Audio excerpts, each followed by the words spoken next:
Welcome back to the SportsMax Zone. Early on Thursday, South Africa women beat West Indies by 50 runs at the Sir Vivian Richards Stadium in Antigua to take a 1-0 lead in their three-match T20 international series. After losing the toss and being asked to bat, South Africa posted 165 for 3 from their 20 overs, with opener Lizelle Lee top scoring with 75 against Hayley Matthews 2 for 43.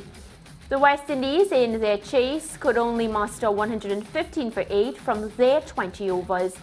Scores in the match: Pakistan 165 for 3, West Indies 115 for 8. Well, commentator and managing director at VA Sports, Vernon Springer, was on commentary duty for the match. He joins us now for a recap. Welcome, Vernon. Hi, welcome to your lands.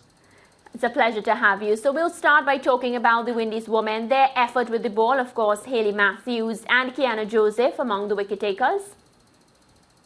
Well, first of all, the last time that South Africa would have won would have been in 2018. And when you look in terms of what would have happened, at that point in time, Marissa Aguero was the West Indies captain. Yeah. And that game was played at the Brian Lara Stadium in Trinidad and Tobago. South Africa came home victors there, and Lizelle Lee was the man of the match then. She was also the man of the match today. The West Indies counterparts, Kiana Joseph, she really bowled well. When you look at her figures, overs, no maiden, 17 runs, 1 wicket. She was easily the most economical bowler for the West Indies. 1 boundary coming off her, 12 dot balls. This is only her second T20 international for the West Indies, becoming the 42nd West Indies women player to play for the West Indies team. Hayley Matthews, by her standards, 3 overs, 43 runs, 2 wickets, 2 fours, 4 sixes. She only had 3 dot balls. And for some strange reason, I would have felt that Anisa Mohammed, who was the captain for the West Indies team, has now lost 6 games as captain of the T20 International. I would have batted at the Sir Vivian Richards Stadium today. Yeah. So, of course, you're thinking that it was a bad decision to decide to bowl first. But then we look at the batting, Vernon, and of course, maybe Anisa Mohammed felt as if she didn't have confidence in the batting, and it proved that. Of course, a lot of the women getting starts, Dottin, Hayley, Shadane, Brittany, but not capitalizing on these starts. And this has been the problem where the Windies women are concerned. 52 dot balls won't help you. And you only now understand the importance of not having your West Indies captain, Stephanie Taylor, this team, which now means that Hayley Matthews, Deandra Dottin have to step up. I think there maybe needs to be a little interchange between Dottin and Hayley Matthews. I put Dottin to bat at number 3, Hayley Matthews to open, and put Shauna Knight to open, just to be able to be on the stable side without Taylor. But there has to be a game awareness. Somebody has to put their hand up. And when you look at Brittany Cooper batting a little bit down the order today, maybe Brittany Cooper could have maybe come at 4 or 5, based on the context in terms of what is happening. So I think Tony Walsh and Robert Samuels and the other coaches, South Africa is buzzing with confidence. They're 1-0 up with 1 game to go. And I want to feel that the West Indies are going to have to be able to be game smart to be able to tie this T20 series.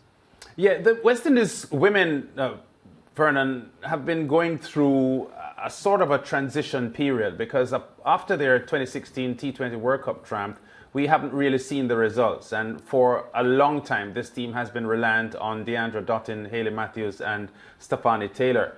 There was a point in which Dottin was out for almost 2 years, I think, with a shoulder injury. What are your thoughts on the players coming in to try to bolster this team? I saw Kiana Joseph, I heard you mention her today. Not often that we see a left-arm spinner in women's cricket for the West Indies. But how satisfied are you that outside of those 3, Stephanie Taylor, Deandra Dottin and Hayley Matthews, that there is quality enough in this setup to lift this team, elevate this team from the current number 6 spot that they have in the rankings in both T20 and ODIs?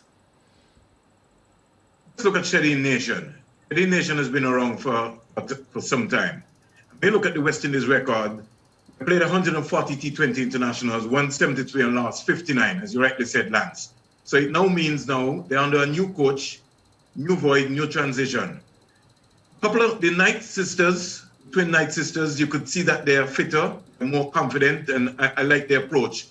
Just feel that the West Indies need to figure out which one of the Knight sisters are going to open. And if they figure that out, then it would make life a lot more easier. Dottin today, I think Dottin is trying to hit the ball too hard. Yes, she's explosive, but I think she just needs to be able to just keep her shape and keep her shape a little longer. Game awareness is also important. When you look into the West Indies team right now, somebody has to put their hand up. The T20 International, only 2 players for the West Indies have scored hundreds, which is DeAndre Dottin with 2 and Hayley Matthews with 1. So they now know that with a young team and a more or less out of form Shady Nation and a little sparkling from Brittany Cooper now and again, one of the batters, today would have been a day when Dottin should have been thinking in the back of her mind, let me spend some time at the crease. If I spend some time at the crease, I can get runs. Because South Africa are going to try Laber and Van Niekerk, spinners. I could wait until that period of time coming. But to be going all the time, has to be a game awareness, and somebody has to put their hand up and take the team on their back without their captain, Stephanie Taylor. Yeah. Well, Stefani, without question, is one of the best cricketers in the world. There's no doubt about that. She is expected to return to the setup for the 5 ODIs. How much of an impact do you think she will have on this team? And is it that, well, the South Africans are now unbeatable in this current series because they've won 1 and there's just 1 left to play? So the West Indies can't win this series. Can they win the ODI series with Stephanie Taylor back? If Stephanie Taylor comes back, she's going to add more strength to the bowling lineup. And we have seen in this series so far, the South African batters like it's on the ball. So if Anna Joseph is bowling well, which she automatically will play in the ODI. So if you have Isa Mohammed, Anna Joseph, Stephanie Taylor and Hayley Matthews, you're talking about 40 overs there. Like Aliyah Aline, Shamila Connell, she came off of a high against Pakistan, but she's still maybe not herself right there. Selman is more or less off the boil based on what's happening, so she's going to maybe have to get her game up in terms of confidence. I think the West Indies bowling can hold its own. It's the batting that is going to be a major concern because they've not been able to get exciting starts.